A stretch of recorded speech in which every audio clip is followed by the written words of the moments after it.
Chapter 8. Releasing Authority as a Stepping Stone to Freedom. I want to examine a pattern of personal choice that emotionally affects us all: authority. Let's define authority as the person, institution, or thing we give power over our lives. Authority is anyone or anything that we allow to define or control what is possible or probable for us. There are all kinds of authority, but each has the power to command us to do things, to influence our thoughts, and to determine what is right and what is wrong. Usually, the number of authorities we need in our lives is based on our level of consciousness. The less conscious we are, the more authorities we believe we need. We've all been kids and have experienced parental authority, as well as other forms of various authority in our extended family, schools, church, or community. Growing up, one of our big motivations was that we didn't want to upset the authority, whoever it was, or disappoint him or her. We didn't want to aggravate the authority figures in our lives to get anybody mad at us. As adults, we continue this pattern by setting up other authorities. I'd like to discuss some of the suspects. Let's start with our own ego, which has raised human intelligence to the level of an authority. We are confident that we know best. Even more, we've made ourselves the ruler of the universe, proclaiming humans as ultimate messiahs of the planet. Our collective ego believes that our intelligence is higher than any other. Giving ourselves such an inflated authority has allowed us to discriminate against others who are different, whether by race, color, gender, culture, or religion. It has allowed us to design belief systems that make it okay to kill other humans and other forms of life. Sometimes we call that authority God. As humans, we believe strongly in our intelligence, limited though it is. We believe so strongly in our human intelligence that we convince ourselves that some people are less important than others and should therefore be excluded from many ordinary behaviors, from sitting in a restaurant to marrying whom they wish, from being elected to government office to being excluded from eternal life. We are in a situation now in which humanity has given itself authority over the planet and all other life forms and organisms. After all, we've been given free will, haven't we? The authority we call God has given us free will as our birthright, right? I'm not denigrating intelligence, but rather I'm questioning how we use it as an authority over other humans and other species like whales and birds and wolves. When we allow human intelligence to be the supreme commander of the planet, it becomes obvious that things aren't going well for many people and species. You probably noticed that when humans start running things, what is in the highest good is rarely mentioned. How did we get this way? My intuitive hypothesis is that during a time of less consciousness, when we came up against events that were beyond our comprehension, such as death or natural disasters, we became so afraid that it seemed practical to take control of overwhelming situations. We pitted our intelligence against infinite life, and we see the results today. Yet, we still think we're the greatest. A growing consciousness is emerging, but it hasn't transformed enough of us yet. How soon do you think world leaders, church leaders, and business leaders will publicly admit, I don't know? I choose to believe this can happen in an instant. It is only a matter of moments before we all could be humbled by the unknown, incomprehensible, infinite power of life. In this next moment, we could all admit that we don't know. Our intelligence is limited and finite. It cannot offer answers to the most important questions that face us all. Why am I here? What happens after we die? Why did that tragedy happen? We've invented and turned to science and religion to investigate and answer these questions for us, or, at the very least, to provide a way to cope with the unanswered questions. Science and religion both offer an explanation for how our universe came into existence. All religions provide very similar spiritual teachings to guide us on how to live together. But religions also have rules that we must follow, or we cannot enjoy the benefits of that particular religious belief. There are rules of exclusion and inclusion, and they must be followed. Certain religions, including Christianity, make God an authority in people's lives and put a lot of emotion around that authority, like guilt, shame, sin, punishment. If you do these things, you'll be good with God. If you don't do these things, then you won't be good with God. I recently had a patient who came to see me burdened by the authority of religion. He's a very intelligent man, and he had studied many of the major religions without finding the freedom he thought believing and practicing the rituals of certain religions would bring him. He was struck over and over again by the rules, regulations, and prescriptions that even the least religious of the religions mandated. When I shared these teachings of the practice with him, he said that he felt less burdened. He decided that what he needed to do to be free was to release himself from the authority he had given religion in his life. He then became life's student and took life as his authority.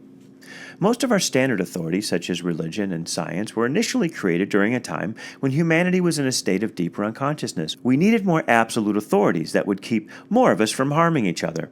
But as a portion of us has evolved in consciousness, we've outgrown the usefulness of some of these authoritarian teachings. Science and religion have a place, but just like our intelligence, we cannot give them the absolute authority over our lives. They don't make us free, more conscious, or more mindful. They make us slaves. They make us toe the mark.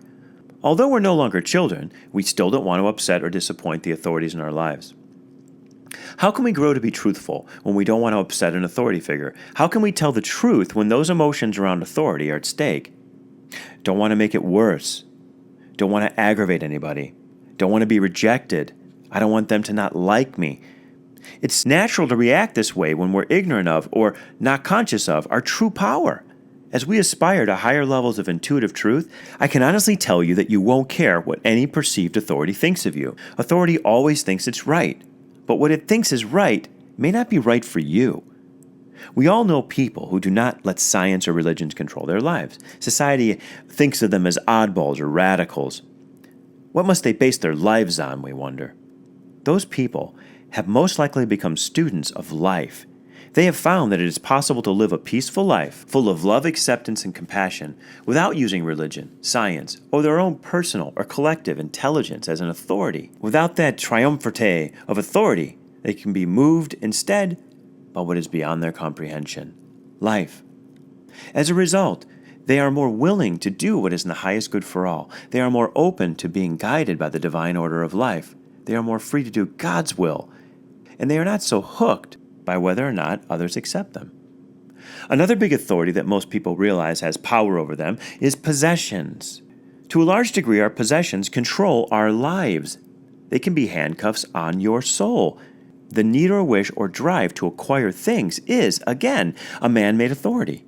The possessions we tend to think are most important are those society has sanctioned as good, important titles, big houses, big cars, beautiful bodies, a successful career, fame, and wealth. Technology is the new and powerful authority. There's nothing wrong with any of these possessions, unless having them means we compromise the highest good. On their own, they signify a level of accomplishment and dedication. Does having such possessions signify that the highest good of all has always been considered? Not necessarily. Often it is quite the contrary. These possessions are accumulated not for the highest good of all, but for the highest good of me. Many people who are rich in possessions have missed or are ignorant of the eternal spiritual journey and the surrender it requires.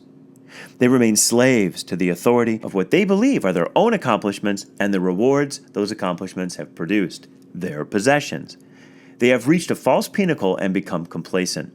Many people believe that such desired possessions won't come into a life that is surrendered to doing only what is in the highest good from a place of peace, love, acceptance, and compassion. But they are mistaken. Possessions then become the simple byproduct of the practice of living life fully and unconditionally for the highest good. From a space of higher consciousness, we are more than ready to let such possessions go if life requires it. These people look to infinite life as the only authority. If you have an attachment to material possessions, you may believe the real authority in your life is your boss, who makes you do something that you really don't want to do. But in reality, the real authority is the possessions that you don't want to lose should you disobey your boss. In reality, those possessions have become the authority in your life. They are keeping you in an unhealthy situation because their worth in your life has more authority than doing what's in the highest good for all, for God, for life. There are certain situations in which we must accept authority, such as a work situation. In this case, for example, you don't accept your boss as authority over your whole life, but only during specific moments in your life that you are required to do something as a part of your job. If your boss asks you to do something you believe is unethical, you owe it to yourself to say, I don't agree with what you're asking me to do because I don't believe it is in alignment with the highest good. But you are my boss, and I will do what you ask. Speak your truth kindly and politely, but if you wish to stay at the job, do as your boss asks. When you reach a point, when you are in conflict with doing something your boss asks you to do, it probably indicates that that job is no longer in your highest good. You must rely on the order of life to give you another job. You must leave, knowing it is in the highest good and trusting that life will take care of you. When you are fearful, you tend to stay in oppression. Fear leads to oppression.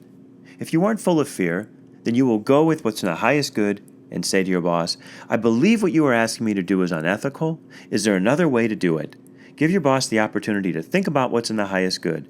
If he or she says no, then you tell your boss that you'll have to consider your options. People can become addicted to being an authority. The most godly people are humble and meek, and they never speak of themselves as an authority. If we know who we are and what we are immune to the authority because we are not looking to be validated or to validate in that way. God's order within life is our authority. You see, authority is fine until you become conscious enough to reject it. No matter what position you are in, you are never a slave. We are all free, not because of our choices, but because being free to do God's will is in the highest good. Yet, we often resist leaving authorities because leaving means changing our lifestyle, and that produces fear. We need religion, science, our intelligence, and other authorities to guide us until we don't. When you reach the moment of conscious awareness in which you know that the ultimate authority is life, when life moves, guides, and blesses you, practice releasing all other authorities from your life moment by moment.